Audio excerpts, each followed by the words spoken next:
Kami mulai untuk wawancaranya. Di sini terdapat Bapak. Saya bernama I Ketut Gotra Astika, Insinyur Sarjana Agama, sebagai Ketua Parisada Indodharma Indonesia Kota Surabaya. Saya ketuanya. Ya. Baik, terima kasih Bapak. Kalau begitu kita mulai untuk wawancaranya. Menurut Bapak sendiri itu filosofi dari Galungan itu seperti apa, Pak? Filosofinya adalah kalau kita merayakan Galungan itu adalah kita merayakan kemenangan Dharma melawan Adharma. Dharma itu kebaikan, Adharma itu keburukan. Jadi kemenangan Dharma melawan Adharma. Yeah. Baik. Untuk yang selanjutnya, kapan dilaksanakannya Hari Raya Galungan itu, Pak? Apakah setiap tahunnya itu tanggal pelaksanaannya itu berbeda? Jika berbeda, apa sih yang menjadi pedoman untuk dalam menentukan Hari Raya Galungan itu kapan untuk dirayakan? Gitu? Kalau tanggal pasti berbeda, karena kita mengacu kepada Saptawara dan Pancawara dan Wuku. Nah, ditentukan pada saat Galungan itu adalah kalau di Bali disebutkan Buddha Kliwon, ya. Rebo Kliwon, Wuku Dungulan. Nah, itu setiap 6 bulan atau 7 bulan Masehi atau 6 bulan Bali itu kita setiap bulan kita laksanakan. Bisa jadi harinya tetap Rebo Kliwon, Wuku Dungulan, tetapi tanggalnya tidak pasti berbeda. Jadi penentuannya itu pakai sistem Wuku. Yeah. Berarti setiap 6 bulan. Setiap 6 bulan Bali, setiap 6 bulan Bali, 7 bulan Masehi. Baik. 210 hari. 210 hari. Iya, 210 hari. Setiap 210 hari kita melaksanakan Hari Raya Galungan itu sendiri. Siapa saja yang berperan dalam memimpin dan bertugas ketika upacara adat Galungan ini berlangsung, Bapak? Yang berperan, yang jelas adalah pemangku. Ya, pemangku yang mulai awal pelaksanaan di samping pemangku itu adalah panitia untuk mempersiapkan segala sesuatunya sebelum upacara persembahyaan Galungan. Dan di samping itu yang memuput upacara itu adalah pedando, yang pedando. Jadi Kalau untuk di Pura Agung di sini yang Muput Perando dibantu oleh pemangku dan panitia dan juga lembaga-lembaga keagamaan lain seperti Parisade, dan kita ikut mengikuti acara itu, memandu langsung dia. Baik, selanjutnya boleh dijelaskan Bapak apa saja rangkaian peribadatan yang dilakukan pada saat Hari Raya Galungan?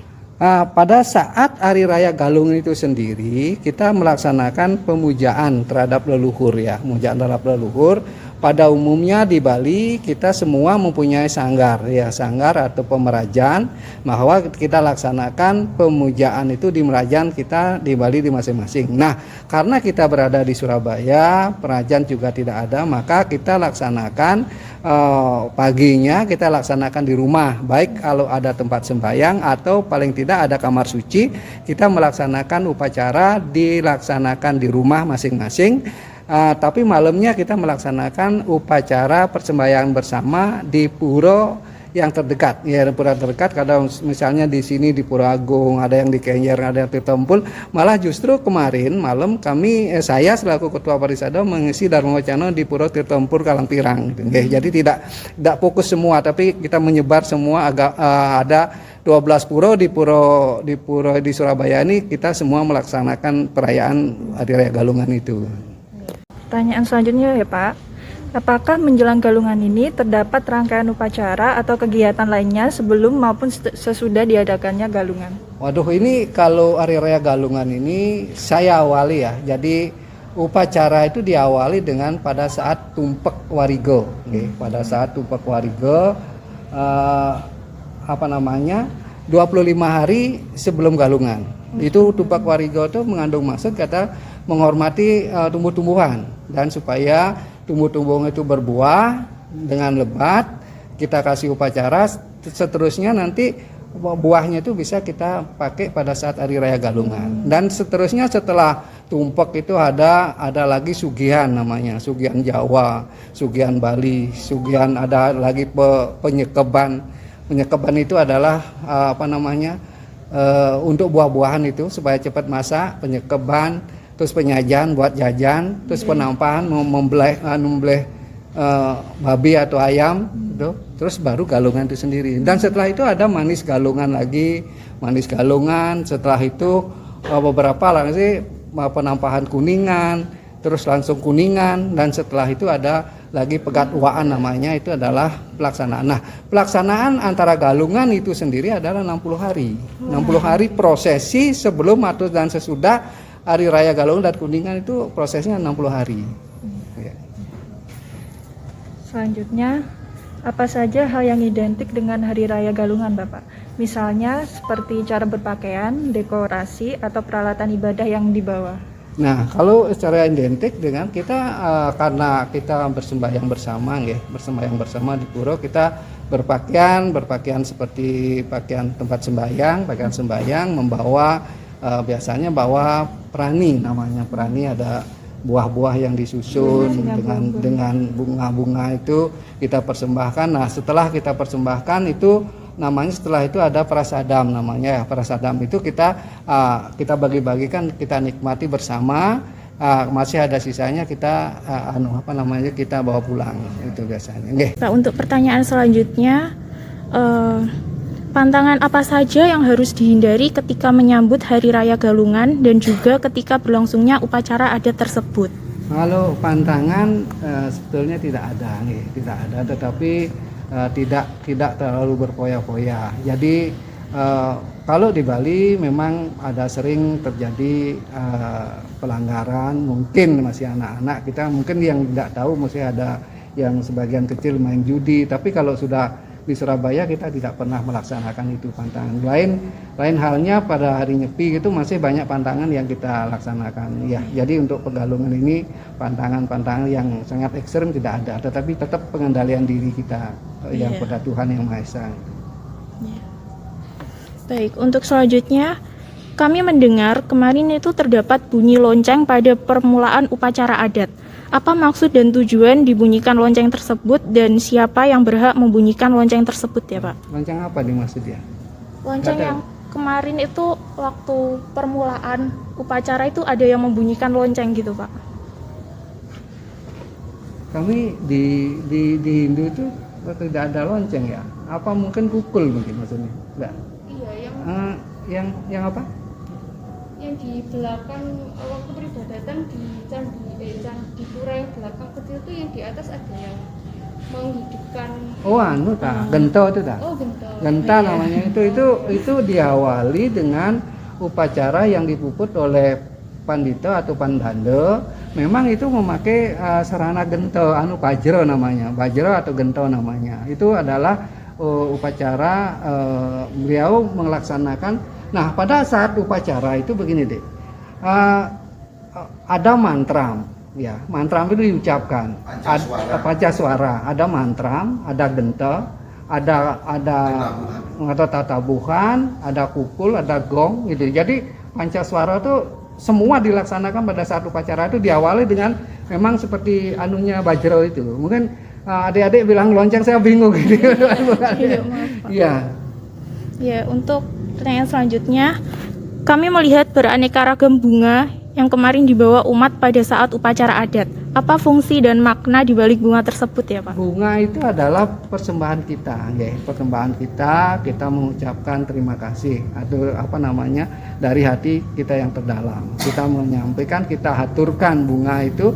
Nah, dalam begawat kita itu disebutkan bahwa persembahan itu harus dengan dengan daun, ya, daun, buah, bunga, air itu. Jadi persembahan itu sederhana begitu. Tetapi karena orang Bali itu adalah seni, ya.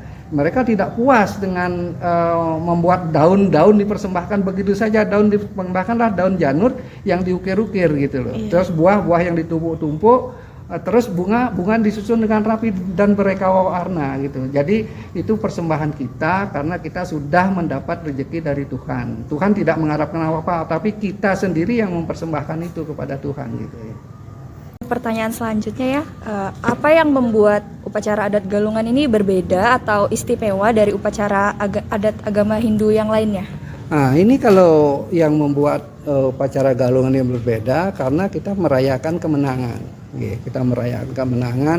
Memang sebelum Galungan memang kita diuji dengan turunnya Buto Tigo gitu. Kita harus juga mengendalikan diri. Nah, setelah Galungan ini, karena ini Galungan ini dilaksanakan untuk seluruh di Indonesia, bahkan juga di Jawa juga ada, istilahnya juga dengan Galungan juga ada yang dilaksanakan 10 hari. Dan juga di India juga ada yang dilaksanakan sama. Jadi hampir seluruh dunia sebetulnya sudah melaksanakan Galung ini. Itulah yang paling istimewa, Galung itu dilaksanakan untuk seluruh dunia, bahkan melaksanakan Galungan itu. Tapi namanya yang berbeda. Gitu. Oh, ya. Di seluruh dunia melaksanakan, ya, hanya namanya yang berbeda. Iya, namanya berbeda. Baik Pak, untuk pertanyaan terakhir, pesan dan kesan Bapak selaku Ketua Majelis mengenai generasi muda ini sekarang ini dalam melestarikan upacara adat keagamaan Hindu. Ya, kami terus terang saja dalam hal ini kami selaku majelis sudah berusaha dengan keras bahwa untuk generasi muda kita semoga supaya bisa melanjutkan tradisi Galungan ini. Meskipun nantinya akan ada perubahan dari misalnya ada upacara sesajen yang lebih atau yang banyak gitu. Nanti kemungkinan akan kami laksanakan penyederhanaan itu supaya anak-anak muda kami dapat melaksanakan Galungan itu dengan upacara yang sederhana dan tidak mengurangi makna Hari Raya Galung itu sendiri gitu. Jadi seperti itulah nanti usaha kami supaya Galung ini menjadi tradisi yang berjalan dengan lancar. Ini Galungan ini dulu pernah selama 300 tahun pernah dihentikan sama Raja yang ada di Bali, Mayo Danawa namanya. Tetapi setelah itu terjadi hal-hal yang musibah, dan raja-raja pada saat itu tidak berumur panjang, bisa 3 tahun meninggal, baru dilantik 3 tahun 4 tahun meninggal. Akhirnya oleh ledakan tapa, terus akhirnya supaya Galung itu dilaksanakan kembali. Dengan dilaksanakannya kembali perayaan Hari Raya Galungan itu, maka semua menjadi aman gitu. Baik Bapak, terima kasih banyak atas ketersediaan dan waktunya untuk kami wawancarai. Nggih. Jadi sekian dari kami, terima kasih. Nggih. Nggih, Om Santika. Terima kasih banyak.